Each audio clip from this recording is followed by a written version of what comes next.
क्या रामायण सच में हुई थी या फिर यह सब बस एक मनगढ़ंत कहानी है? इसके ऊपर कई बार चर्चाएं भी हो चुकी हैं। कई लोग हैं जो इसे सच मानते हैं, लेकिन कई लोग ऐसे भी हैं जो आज भी कहते हैं कि यह सब एक मनगढ़ंत कहानी है। उनका कहना यह है कि ऐसा हो ही नहीं सकता। लेकिन आज की वीडियो में रामायण को काल्पनिक मानने वाले को हिलाकर रख सकती है। आज हम आपको वैज्ञानिक रिसर्च के कुछ ऐसे सबूत दिखाएंगे जिसे देखने के बाद आप यह मानने को मजबूर हो जाएंगे कि रामायण बस एक धार्मिक किताब और मनगढ़ंत कहानी नहीं है, बल्कि रामायण सच में हुई थी और श्री राम, रावण, हनुमान जी यह सब सच में मौजूद थे। और यही सब बातें जानने के लिए इस वीडियो के अंत तक जरूर बने रहें। नमस्कार दोस्तों, स्वागत है आपका YouTube के चैनल फैक्टोलॉजी पर। चैनल में नए हो तो चैनल को सब्सक्राइब जरूर कर लीजिएगा और बेल आइकन को दबाना बिल्कुल मत भूलिएगा। रामायण भारत के सबसे प्रसिद्ध ग्रंथ में से एक है। भारत में रामचरितमानस का पाठ पूरी आस्था के साथ होता है। महर्षि वाल्मीकि द्वारा रामायण में भगवान राम की संपूर्ण जानकारी लिखी गई है, और लेकिन कुछ लोग भगवान के होने पर भी सवाल उठाते हैं और रामायण को केवल कहानियों से भरी किताब मानते हैं। रामायण के अनुसार भगवान राम ने अधर्मी रावण को मारकर धर्म की स्थापना की थी। ज्यादातर लोगों का सवाल होता है कि क्या भगवान राम वाकई धरती पर पैदा हुए थे? क्या वास्तव में रावण के 10 सिर और 20 भुजाएं थी? क्या हनुमान जी अपनी इच्छा से अपना रूप बदल सकते थे? और इन सब बातों की वजह से ही कई लोग रामायण को झूठ समझते हैं, मगर आज वैज्ञानिक अध्ययनों के आधार पर सिद्ध कर देंगे रामायण में वर्णित घटनाएं पूरी तरह से सत्य है। नंबर 1, रामायण कालीन हवाई अड्डे।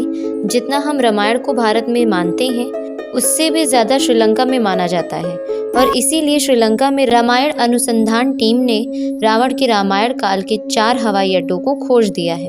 पिछले 9 वर्षों से यह ऑर्गेनाइजेशन श्रीलंका के कोने कोने की छानबीन कर रही थी। यहाँ उन्हें कई जानकारी और अवशेष मिले। 4 सालों में लंका के दुर्गम स्थान की खोज के कारण रावण के 4 हवाई अड्डे हाथ में लगे। रामायण अनुसंधान टीम के अध्यक्ष अशोक केंट का कहना है, रामायण की लंका वास्तव में श्रीलंका ही है। यहाँ उन्हें उसानगोड़ा, गुरुलपोधा, तोतुपोलाकंदा और वरियापोला नामक 4 हवाई अड्डे मिले हैं, और इन्हीं हवाई अड्डों से रावण पुष्पक विमान को आसमान में उड़ाता होगा। और यह हवाई अड्डे न सिर्फ यह बताते हैं कि रामायण सच में हुई थी, यहाँ तक यह भी बताते हैं कि इसमें लिखी गई सारी बातें जिन पर हमें यकीन नहीं होता। नंबर 2, रावण का महल। रामायण के अनुसार रावण सोने की लंका में रहा करता था, जिसे हनुमान जी ने जला दिया था। श्रीलंका गवर्नमेंट को श्रीलंका में एक ऐसा महल मिला है, और यह उनका दावा है कि यह महल रामायण काल का है। इस महल से कई सीक्रेट रास्ते निकलते हैं जो उस महल को शहर के अलग अलग जगह से जोड़ता है। लेकिन जब रिसर्च टीम ने इन पर रिसर्च की तो पता चला कि गुफाएं नेचुरल नहीं है, किसी समय में इंसानों द्वारा बनाया गया था। श्रीलंका हिस्ट्री के अनुसार रावण शहर के अलग अलग हिस्सों में प्रकट हो जाया करता था, और पलक झपकते ही उन हिस्सों से गायब होकर अपने महल में पहुंच जाता था। इसीलिए जानकारों का मानना है कि रावण इन्हीं गुप्त रास्तों का इस्तेमाल किया करता था। अब इतने बड़े एविडेंस को हम कैसे नकार सकते हैं? नंबर 3, अशोक वाटिका के सबूत। रामायण के अनुसार रावण ने माता सीता का हरण करके अशोक वाटिका के नीचे रखा था। कहा जाता है कि अशोक वाटिका रावण का सबसे पसंदीदा स्थान था। यह जगह इतनी रहस्यमयी थी कि हनुमान जी इसे आसानी से ढूंढ नहीं पाए थे। मगर हैरानी की बात तो यह है कि वह अशोक वाटिका आज भी श्रीलंका में मौजूद है। ऐसा माना जाता है कि एलिया की गुफा में माता सीता को रखा गया था, जिसे सीता एलिया के नाम से जाना जाता है। यहाँ सीता माता का एक मंदिर भी है जिसे विरांग टोक कहते हैं, और भयांगना से 10 किलोमीटर की दूरी पर है। यहीं पर सीता जी का अपहरण करके पुष्पक विमान से उतारा गया था। मगर यहाँ पर जिस बात ने सबसे ज्यादा चौंकाया है वह यह है कि यहाँ के मौजूद पेड़ हैं। रामायण ग्रंथ में इस बात का जिक्र मिलता है कि अशोक वाटिका में अशोक के वृक्ष बहुत ज्यादा थे, इसीलिए इसका नाम अशोक वाटिका रखा गया था। रामायण में अशोक वाटिका के बारे में कहा गया था, वैसा आज भी यह गार्डन मौजूद है, जो कि हम रामायण कालीन का एक सबूत मान सकते हैं। नंबर 4, द्रोणगिरी पर्वत। दोस्तों, रामायण में लिखा हुआ है कि युद्ध में जब मेघनाद द्वारा लक्ष्मण जी मूर्छित हो गए थे, तब उनकी जान बचाने के लिए संजीवनी बूटी की जरूरत पड़ी थी, जिसके लिए जड़ी बूटी लाने का जिम्मा हनुमान जी को दिया गया था।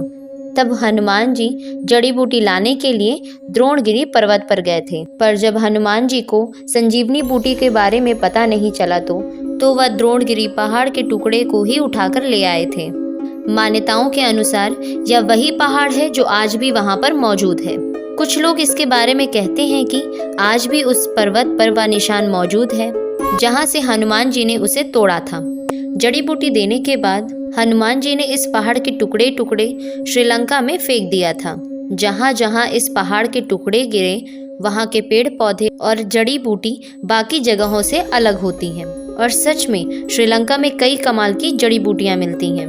श्रीलंका में हिमालय की जड़ी बूटियां मिलना इस बात का प्रमाण है कि लक्ष्मण जी को संजीवनी देने की घटना पूर्ण रूप से सत्य है, क्योंकि यह जड़ी बूटियों के पौधे उस स्थान पर मिले हैं जहां पर लक्ष्मण जी को संजीवनी दी गई थी, जबकि दूसरे स्थान पर इस प्रकार की कोई भी जड़ी बूटी नहीं मिलती है।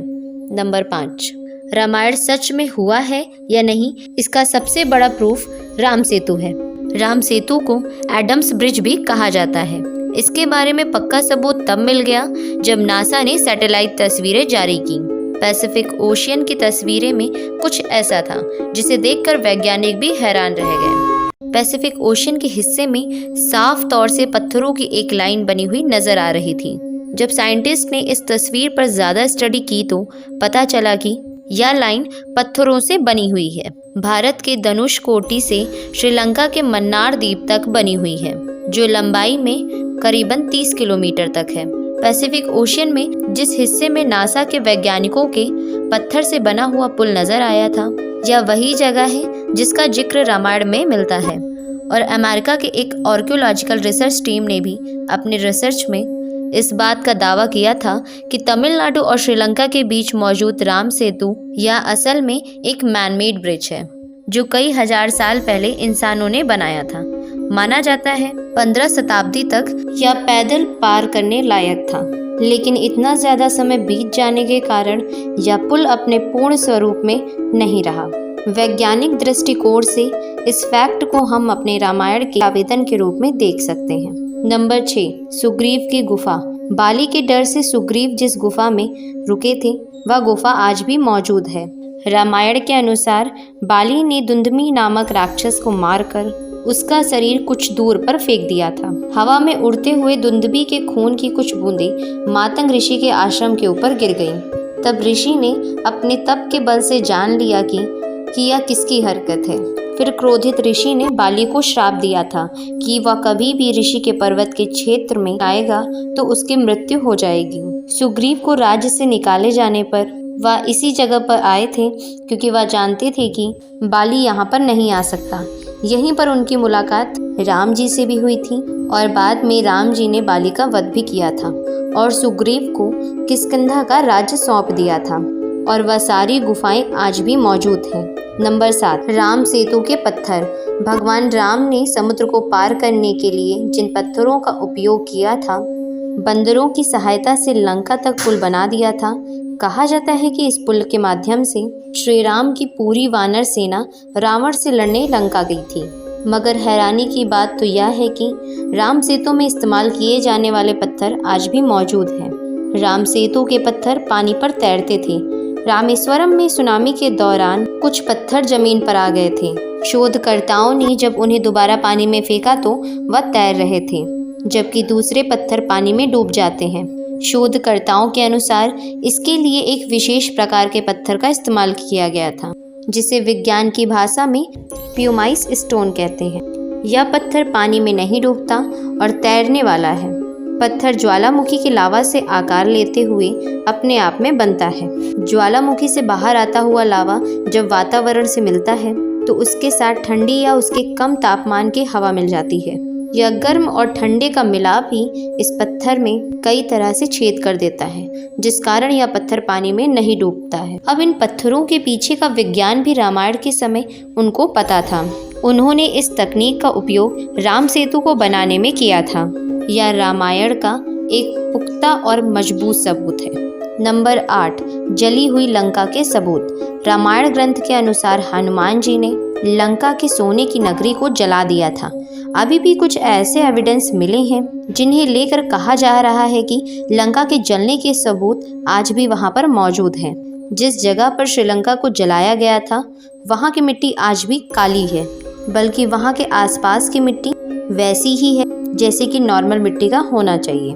बस इतने से इलाके में ही काली मिट्टी मौजूद है जो कि जली हुई लंका के सबूत को बताती है। इस बात को भी हम एक इत्तेफाक कहकर टाल नहीं सकते। अब आपको इतने सारे प्रूफ दिए जा रहे हैं, इससे यही साबित होता है कि रामायण सच में घटित हुई थी। आपका इस पर क्या विचार है, हमें कमेंट बॉक्स में लिखकर ज़रूर बताइएगा और हमारे चैनल को सब्सक्राइब करना मत भूलिएगा। धन्यवाद दोस्तों।